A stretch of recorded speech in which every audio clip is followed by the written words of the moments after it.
کسی ملک میں ایک بادشاہ حکومت کرتا تھا۔ بادشاہ کی ایک ہی بیٹی تھی جس کا نام زویا تھا۔ زویا نہ صرف انتہائی خوبصورت تھی بلکہ بہت ذہین اور بہادر بھی تھی۔ زویا اب جوان ہو چکی تھی۔ بادشاہ شہزادی کی شادی کے لیے فکر مند تھا۔ ایک دن شہزادی اپنے باپ کے پاس آئی اور کہنے لگی کہ میں صرف اس شخص سے شادی کروں گی جو میرے 3 سوالوں کے جواب دے گا۔ بادشاہ بہت خوش ہوا۔ بادشاہ نے اعلان کروا دیا کہ جو شہزادی کے 3 سوالوں کے جواب دے گا میں شہزادی کی شادی اس سے کروں گا اور وہی میرے بعد اس ملک کا بادشاہ بنے گا۔ چند دن بعد دور دراز کے ملکوں سے شہزادے اور بہادر آدمی دربار میں جمع ہونے شروع ہو گئے۔ شہزادی زویا نے دربار میں موجود تمام لوگوں سے سوال کیا، جو شخص مجھ سے شادی کرنا چاہتا ہے اسے دیگ بھر چاول کھانے ہوں گے، مگر یاد رکھو کہ وہ دیگ اتنی بڑی ہے کہ 50 لوگ مل کر بھی اسے نہیں کھا سکتے۔ چاولوں سے بھری دیگ دیکھ کر تمام شہزادے خوفزدہ ہو گئے، کیونکہ کوئی بھی اتنے زیادہ چاول نہیں کھا سکتا تھا۔ پھر ایک عام سا آدمی باہر آیا، اس کا نام ارمان تھا۔ وہ شہزادی کے سامنے گھٹنوں کے بل جھک گیا اور کہنے لگا، میں آپ کا یہ چیلنج قبول کرتا ہوں۔ کچھ دیر بعد ارمان نے بڑی دیگ سے چاول اپنی چھوٹی دیگ میں ڈالنے شروع کر دیے اور مزے سے چاول کھانے لگا۔ ارمان نے کہا، شہزادی کی شرط دیگ بھر چاول کھانے کی تھی۔ دیگ کے چھوٹے یا بڑے ہونے کی کوئی شرط نہ تھی۔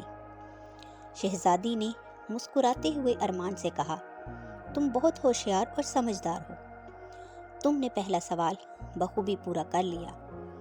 درباری خوشی سے تالیاں بجانے لگے۔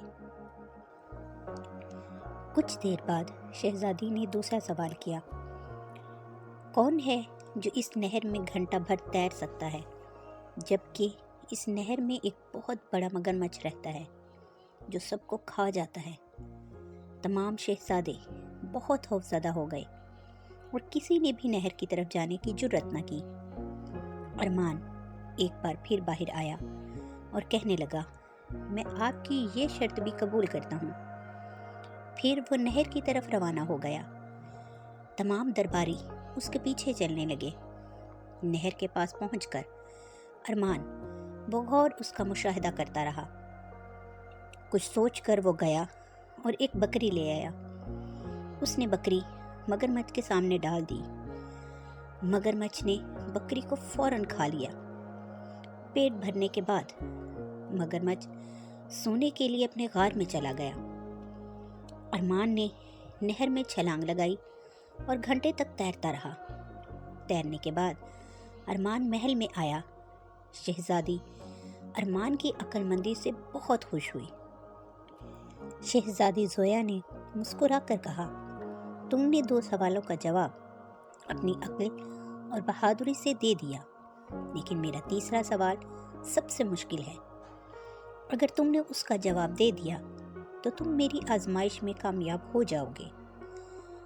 پورے دربار میں خاموشی چھا گئی۔ سبھی سانس روکے انتظار کرنے لگے کہ شہزادی کا تیسرا سوال کیا ہوگا۔ شہزادی نے کہا، دنیا کی سب سے قیمتی چیز کیا ہے جو جتنی زیادہ بانٹی جائے اتنی ہی بڑھتی ہے؟ یہ سوال سن کر سب سوچ میں پڑ گئے۔ ایک شہزادے نے کہا، یہ سونا ہے۔ شہزادی نے نہیں میں سر ہلایا۔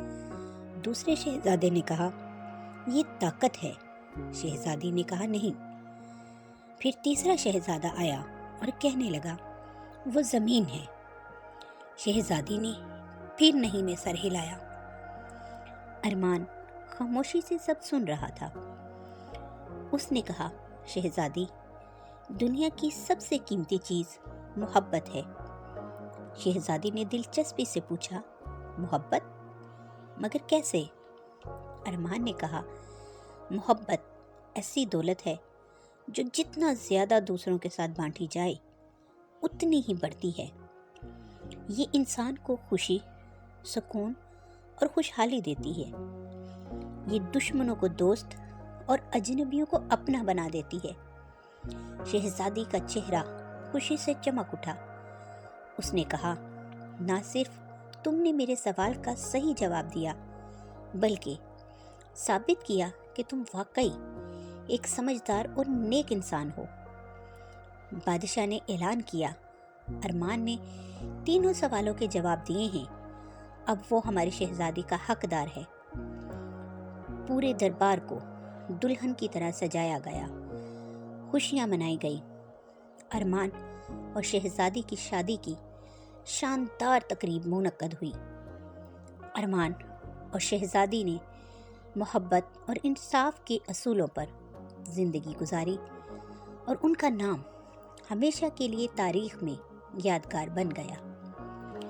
کہانی کا سبق: یہ عقل، بہادری اور محبت ہے جو انسان کو کامیاب بناتی ہے۔